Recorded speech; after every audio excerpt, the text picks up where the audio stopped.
көп адамдар мен кантип тез директор болсам болот, кантип мен бат директор болсам болот, кантип мен тез ийгиликке же акчага чыксам болот деп сурай беришет. Ийгиликке жетүүнүн бир кандай бир эч ким билбеген, эч кимге биз айтпаган сыр бар деп ойлошот. Чынында эч кандай сыйкырдуу кнопка жок. Ийгиликке жетүүнүн бат бир айланып өтүп кетчү жолдору жок. Бир гана жолу бул эмне? Көптөгөн сабактарды көрүшүбүз керек. Ошол сабакта үйрөтүлгөн нерселерди жасаш керек. Бул дагы өзүнчө кесип, бул дагы өзүнчө өнөр. Өнөргө же кесипке үйрөнөсөк биз кантип мен тез повар болуп алышым керек дебейбиз го, туура? Биз поварлык боюнча канча сабак болсо ошонун баарын көргөн аракет кылабыз.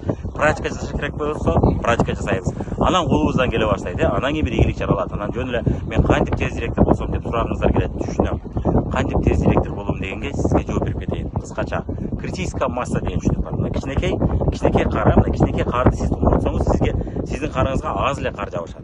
Ал эми ошол карды эптеп кичинекей болгонуна карабай томолото берсеңиз, акыры эмне болот? Ал карыңыз чоңое баштайт. Анан мындай кар болот.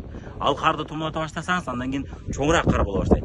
Анан ал чоң карды томолото баштасаңыз, чоң кар эмне болот? Кичинекей кар көп кар топтойбу же чоң кар көп карды өзүнө жабыштырабы? Чоң кар, туура айтасыңар, албетте.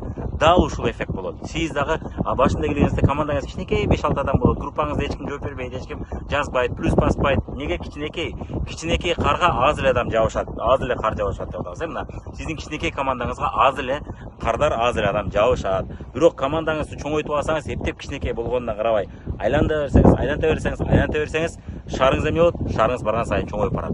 Чоңойгон командага уже группаңызда көп адам болгондо, ал команда аркылуу көптөгөн адамдар бири-бирин кардар кылып жетирип алып келе баштайт. Продукциясы могу жакшы экен, тигизи жакшы экен, могу жерде акциялар жакшы экен деп бири-бирине айта баштайт дагы. Чоң карыңыз бат төгөрөткөн сайын бат топтойт.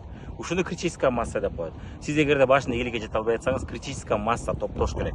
Ошого убакыт беришиңиз керек өзүңүзгө. Биринчи алгач үйрөнгөнү, андан кийин сиз адамдарга маалымат берип атасыз, продукция боюнча маалымат берип атасыз, бизнес боюнча маалымат берип атасыз. Ошол мезгилде сиз критическая масса топтоп атасыз.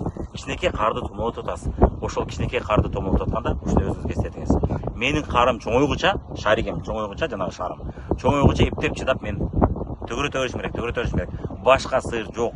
Негизги сыр ушул. Критическая массаны чоңойтуңуз, массаны топтоңуз, чоң карга айланыңыз. Анан ошондо командаңыз чоңойгондо 3-4 ключевой партнерлоруңуз пайда болгондо лидерлериңиз. Алар сизге окшоп сабактарды үйрөнүп, сизге окшоп кыймыл аракет кылып, сиз кандай иштесеңиз, алар да ошондой иштей баштаганда, анан критическая массаны топтоп десеңиз болот. Ошондо сиздер 5-6 болуп, 4-5 болуп, жанагы биз сиздерге маркетинг план же презентацияда айтып беребиз, 3 адам 20 кардардан киргенде 60 кардар деп, ошентип анан критическая масса топтолгондон көп кардарлар пайда болуп.